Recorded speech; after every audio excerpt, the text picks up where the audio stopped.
Hey, it's time to talk about why the price of XRP didn't pump on November the 21st and what that all has to do with ISO and the lead up to all of that, and actually some explanations that we've received literally days after November the 21st. This came out on the 22nd or 23rd, discussing exactly why we didn't see price action on the 21st. Now, the first thing I wanted to get out of the way is that the amount of anger brought towards me because people were feeling like I was predicting the 21st of November as a day for the price to moon. You've completely got it wrong there. I was suggesting that there are lots of things pointing to November the 21st, but I always said in those instances, we don't know what's going on. They can change the dates. There could be things going on in the background with the actual technicalities of this update that would push the date further back or push it to a different date or not create price movement. And at the time, we cannot see those things because it hasn't happened yet, right? So lots of people get really angry at that about me saying that I was shilling XRP all the way up to that. I've been talking about XRP for ages. It's just all of the details, all of the information. Logically, I'm talking logically here, you had every bank going down for that whole weekend of the 18th to the 21st. We knew they were updating to the new ISO standard, and we know how the ISO message interacts with the blockchain environment, with the token server and the token database and the messaging bus. I talked about all of this on the channel. It all logically pointed towards price action when the new ISO standard was delivered. But obviously that didn't happen, but that's okay because I wasn't relying on it happening, right? It was just logically it made sense, but there's other things that we couldn't know at that time that changed that and meant the price didn't move. And I think we've discovered what that thing was in this document. This document that I'm about to talk about was actually posted by ISO Goat. If you don't follow ISO Goat or XRP Rob on YouTube, he is constant on that kind of YouTube video grind. He's pumping out really good research, good news, all about XRP. There's lots of documentation that he digs into and finds the way the word works and the way that it links to other documents. It's amazing, so I would go and follow him. Especially pay attention to his community posts on YouTube. It's full of really good information. But he brought this up, and it was essentially a document stating the reasons why price didn't move on November the 21st because of some of these messaging codes that we talked about in the video previously.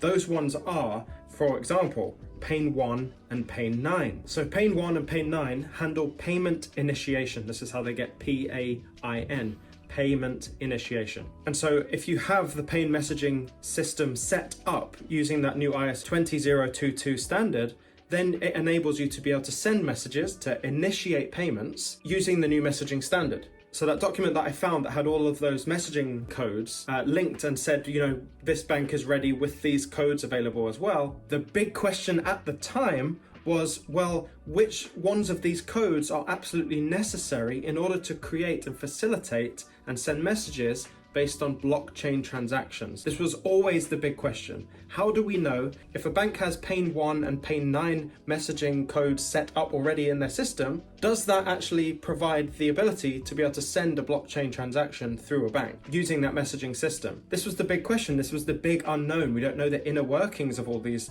messaging codes. And then there's other ones like CAMT 53, 1, 8, 54. There's all kinds of codes, and we from the outside, it's very difficult for us to understand what is the bare minimum requirement for a bank to be able to facilitate a message in a blockchain environment. And what's really interesting is that there is one bank who is the feature of this article that we're talking about, called UniCredit Bank AG. And they actually decided that they announced the day after November the 22nd or 23rd, they launched this statement basically saying that we're not ready for Pain 1 or 9 messages. And Pain 1 and Pain 9 messages are there for foreign transactions, essentially cross-border payments. So it seems like in order to facilitate cross-border payments, you absolutely do need Pain 1 and Pain 9 messaging codes to exist and have that conversion ready from the old system into the new system. You need that already. They said they don't have it ready. Why don't they have it ready? Well, because there's actually a lot more to do for them. For example, they had to add these things called umlauts. And umlaut is basically a German word for these words that are German looking. They have a load of these special characters that you need in European languages to be able to send messages to certain addresses, right? So they've got to create these address fields for all of these cities, towns, streets, banks, lots of these banks have these special characters. And essentially they just thought, well, we're not going to go live with all of that in November. We won't be able to do those international payments, but we have a deadline and we can do this all the way up until March and we can get our systems in order. So my thought process is, if they're not utilizing that, and that is the way to initiate payments cross-border, and lots of people have those little niggly things that they can't figure out, like how to put umlauts in, and I'm sure other countries will have other issues with different symbols and different characters. What seems to have happened is they've looked at this whole thing and they've seen, it goes live in November the 21st, all the banks went down to update to their new system, but it seems like they've all left out the Pane 1 and Pane 8 and Pane 9 messaging codes. They could be holding off for a multitude of reasons, these umlauts, or they could be holding off until they get regulation that comes in or clarity from the US.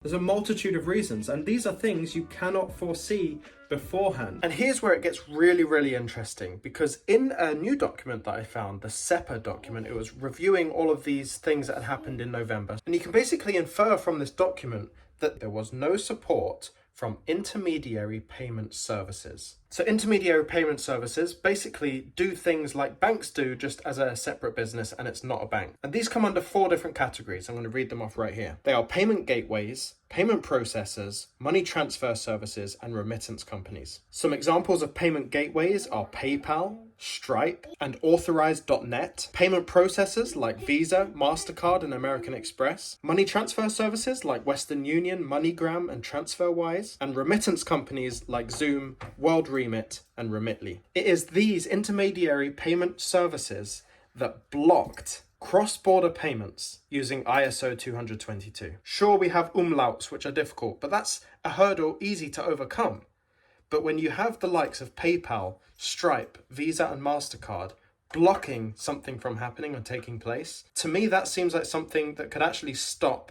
And they're stopping it taking place for cross-border payments. All the dots start to connect and you can see exactly why the price didn't pump for XRP on November the 21st. If you don't have the support of Visa, MasterCard, PayPal, or they're not ready at least, nothing's going to change. These are a fundamental part of our financial system, and the answers all lay within that SEPA document. So this is why the price didn't go up for XRP on the 21st. And there is a system behind the scenes that works and operates without us knowing. All we can do is take information from here, take information from here, connect the dots, and think logically. And that's all that was, right? And that's not all. There's like 700 messaging codes that relate to these payments that go back and forth. The Pane 1 and the Pane 9 ones certainly relate to the cross-border payments one, the foreign transfers, and that's what we're interested in, right? Because we want these foreign transfers, foreign messages to take place cross-border in order to settle that financial transaction and that message through one central currency, and we believe that is XRP. Logically, that makes complete sense. And this is another thing where we've got information all around, all the partnerships of Ripple, everything that's going on with ISO and the way that messaging bus works and that patent, it all works together, right? But we don't know for sure. We don't know anything for sure until it happens. And then we can look back with hindsight and say, yes, we were right about that. Or look, we were wrong about that. And that's where we are right now, right? So when we look at all of this information about a distributed ledger technology and the blockchain environment for the new financial system, and the economy is going down, and we need an asset that can act as a world reserve currency backed by other assets, it all points towards XRP logically. But much like all the information pointed to November the 21st for the price to go up, we don't know for sure. We cannot know for sure. Everything's pointing towards XRP. But look, we're here for the ride. All we can do is connect dots logically, make informed decisions, and hope for the best. That's literally it. I'm here learning all the time. I have 100% confidence in XRP. That's just my personal stance. I don't really care what you think. I'm not getting paid by Ripple, I've done my research. And the thing is about this, I speak with conviction, and maybe sometimes it's controversial for everyone. A lot of the haters that I see in the comments, which, it hurts, but look, you don't know me, and that's okay. I'm the person who's reading 200-page documents. I'm the one doing that. So if you are not doing that, I don't think you're in a position to tell me what I think is wrong, right? I just don't think so, because if I'm working way harder and I'm reading way more documentation, I'm connecting more dots, and I'm operating at that higher thought process level, I don't think you're in a position to tell me that I'm wrong or that I'm a scammer.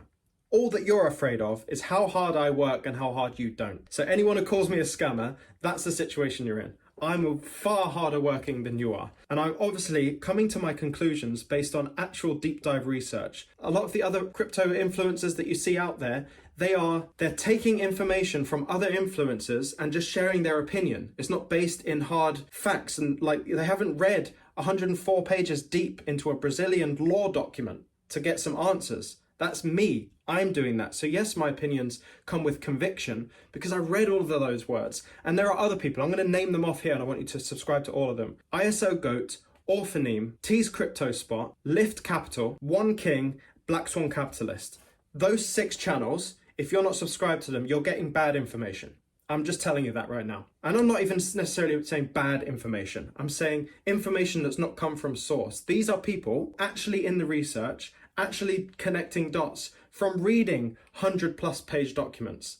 Who do you want to follow? Do you want to follow the people who follow the hype, or do you want to follow the people who read from source and share that information? And I'm one of those. Okay, that's my little rant over. I hope I didn't take up too much of your time, but I wanted to get that all clear and out there. We only speak from conviction, having done more work, more likely, than you have. I'm speaking to the haters there. I know there's lots of supporters who enjoy these videos, but just had to say it. Anyway, with all of that out the way, if you enjoy this channel and you enjoy the information that's shared from source documentation, this is deep dive research, and you want more of that, please consider joining as a member on YouTube. I have a Patreon membership, also have a Discord membership if you only want access to the Discord. And as more time is freeing up for me, as I've just left my full-time job,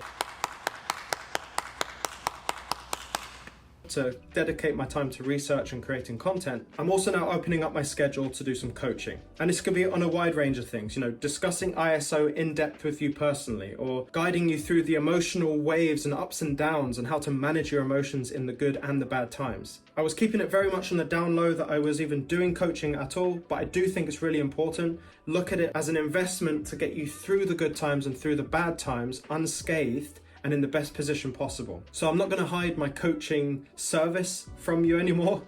I was doing that as and when people would ask. But look, it's something I offer, and if you're interested, let me know in the comments. I think there are very few people who've gone into the documentation as much as I have, or those others that I listed. And of course, another one is Digital Outlook. I made an interview with him recently, so go and check out Digital Outlook's channel. I think the interview's in 2 parts, so go and support him big time. Leave a nice comment for him.